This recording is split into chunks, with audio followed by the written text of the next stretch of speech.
Avec la disparition de Jean Maurice, c'est une page historique de la vie de Lanester qui se tourne. Jean Maurice restera dans l'esprit de plusieurs générations la personnalité lannestérienne la plus représentative de l'histoire de Lanester. Sa réputation dépassait les limites de la commune pour avoir été après la guerre le reconstructeur de sa ville. Jean Maurice était un authentique lannestérien. De parents nés à Kerveleur à Caudan-Lannester, son père était menuisier à l'Arsenal. Ce père, un exemple pour Jean Maurice, conseiller municipal socialiste en 1919, sera le premier conseiller communiste du Morbihan en 1921. J'étais tout seul comme enfant. On allait chercher des rigados sur la vasière de Bigermed. On les vendait 10 sous la bolée, 10 sous la bolée de rigados pour avoir des sous sur les carrousels. À 14 ans, Jean Maurice prendra tout naturellement le chemin tracé par son père en entrant comme apprenti à l'Arsenal. Moi j'étais modeleur, moi. Ouais. Enfin, c'était le bois, quoi. Même. C'était le bois, mais c'est différent. Ouais. C'est différent. Je finis dessinateur. Et après, quand j'étais révoqué, je suis revenu menuisier, quoi. Ouais. En 1943, à 18 ans, il sera révoqué de l'Arsenal pour avoir refusé de travailler pour les Allemands. En 1944, il entre à 19 ans dans la Résistance. Intégré dans la compagnie marseillaise, il combattra sur le front de l'Orient, de Saint-Nazaire et sera affecté quelques mois en Allemagne dans les troupes d'occupation. Puis un beau jour, on est venu nous contacter, puis on a dit est-ce que vous êtes d'accord pour faire partie d'un groupe de résistance? C'est comme ça que c'est arrivé, quoi. Et puis on a formé un groupe sur Saint-Gardec même, et puis on était, je sais pas, une quinzaine, peut-être une douzaine, une quinzaine. Et puis on a formé un groupe, et puis on a été intégré dans une compagnie qui s'appelait la compagnie marseillaise, et puis bon,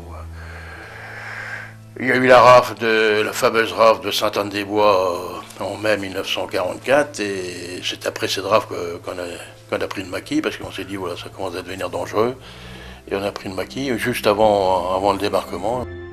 À 20 ans, en 1946, redevenu civil, il réintègre l'Arsenal pour travailler à la base des sous-marins à Kéroman. En 1949, à 24 ans, il se marie avec Lucienne. Il entreprend une formation pour devenir ingénieur. Il passe 2 examens, mais militant communiste très actif dès 1943, il sera révoqué de l'Arsenal une 2e fois en 1952 avec 10 autres camarades.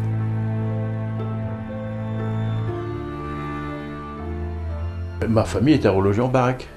Mes parents habitaient cité Albert-le-Bail. J'ai été autorisé à démonter ma baraque et la remonter ici sur le terrain. Ah ouais. Sur le terrain à côté ici, quoi. Sur la propriété de mes parents, quoi. Ouais. J'ai failli me faire tuer d'ailleurs, moi, en remontant ici, parce que panneau de toiture qui faisait 1,50 m sur 1,50 m, c'était des panneaux qui étaient très lourds, qui faisaient moins de 10 cm d'épaisseur. Il a glissé, j'ai failli, mais heureusement j'avais 20 ans à l'époque, si c'était aujourd'hui. En 1953, il se présente aux élections municipales sur la liste présentée par le Parti communiste. Il sera élu maire pour la première fois à 27 ans. Moi j'ignorais tout de l'administration, faut bien le dire.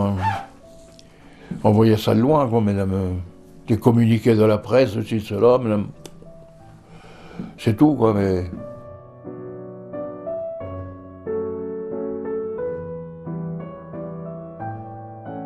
Moi, mon premier bureau, ça a été la salle des mariages, qui servait de salle de commission, de salle de conseil municipal, enfin qui servait de tout, quoi. Il n'y avait pas de bureau, Alors quand il y avait un mariage, ça voulait tout dégager, de camoufler, tout ça. C'est vraiment un sacré problème.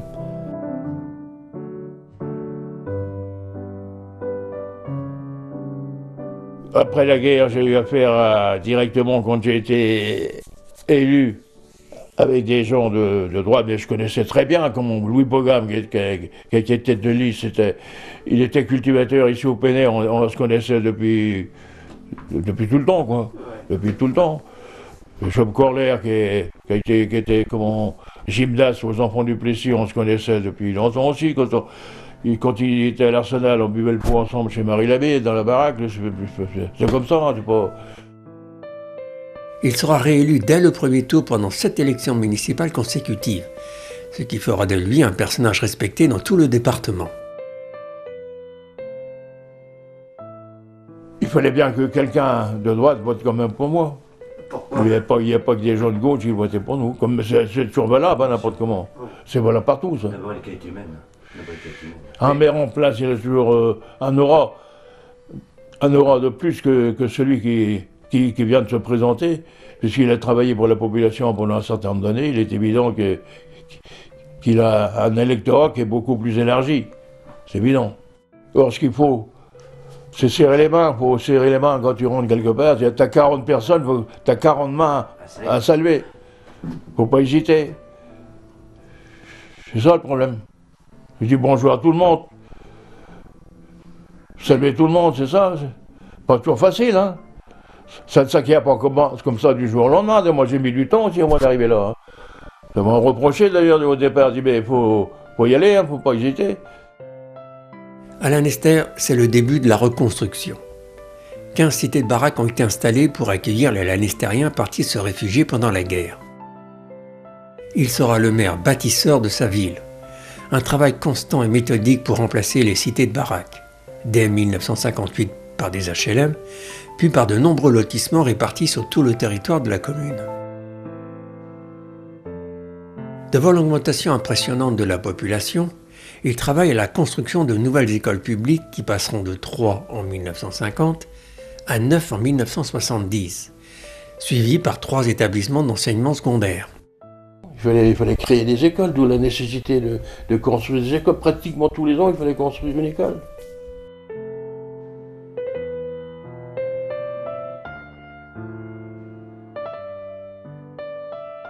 Mais ce qui marquera son exceptionnelle longévité comme maire, c'est son contexte de la création d'un centre-ville à partir des années 1975-1980. Une aventure téméraire, dans la mesure où il s'agissait de créer ce centre-ville dans un espace certes central, mais très marécageux. Le centre-ville est vide à Lanester. Il fallait le créer. D'où l'idée justement qui nous a germé à une certaine année, après, à la fin des années 70, c'est de créer ce centre-ville justement. Comme j'ai eu l'image suivante, Lanester a 2 poumons mais n'a pas de cœur. Alors il fallait lui créer un cœur. Il n'a pas fallu mettre le centre Leclerc à Lanester, au centre-ville. Et installer que des petits commerces. Mais s'il y avait eu que des petits commerces, à mon avis, ça aurait été encore beaucoup plus difficile d'amener le courant.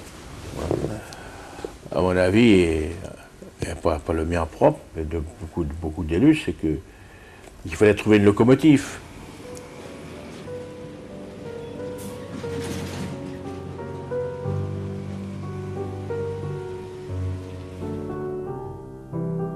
Dans le prolongement du centre-ville, c'est la construction d'un nouvel hôtel de ville qui marquera son action.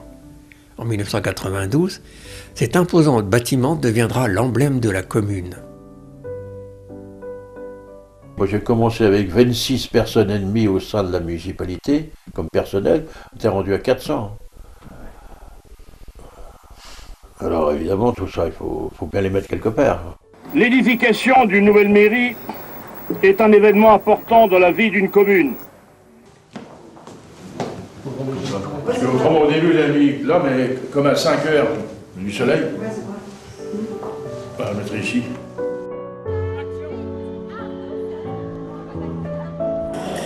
Après avoir gagné une 7e élection municipale en 1995, après 43 ans passés à la tête de la commune, il passera la main en 1996 à Jean-Pierre Enfray.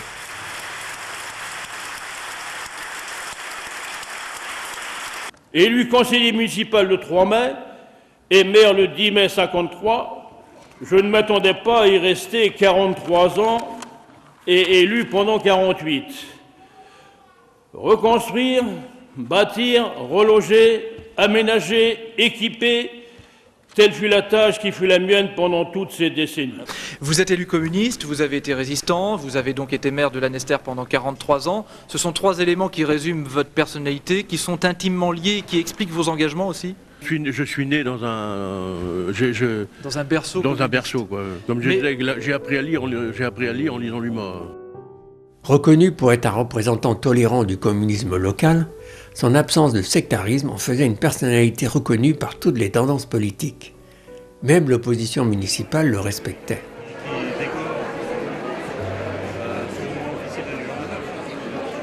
Quelquefois on dit il a eu ceci parce qu'il était bien avec Marcelin. Faut pas dire que j'étais mal avec lui, mais enfin, j'étais pas plus que ça non plus. J'ai pas eu plus que les autres, quoi. Je me suis débrouillé, c'est vrai, c'est plus facile quand t'es dans la place, discuter le bout de gras, que lorsque tu es à l'extérieur. Ça c'est vrai aussi. Ça fait longtemps que je ne t'ai vu. Ah, ça fait plaisir de te voir. C'est une folle, hein? Ouais. Ça va? Ça va, ouais. On m'a dit que tu avais marié ton fils. Ouais. C'est comme Henri qui me dit ça. Ouais, mais il était là. Il était là, ouais. Jean Maurice, au-delà de la politique, défendait sa ville qu'il connaissait parfaitement comme nul autre l'Annestérien.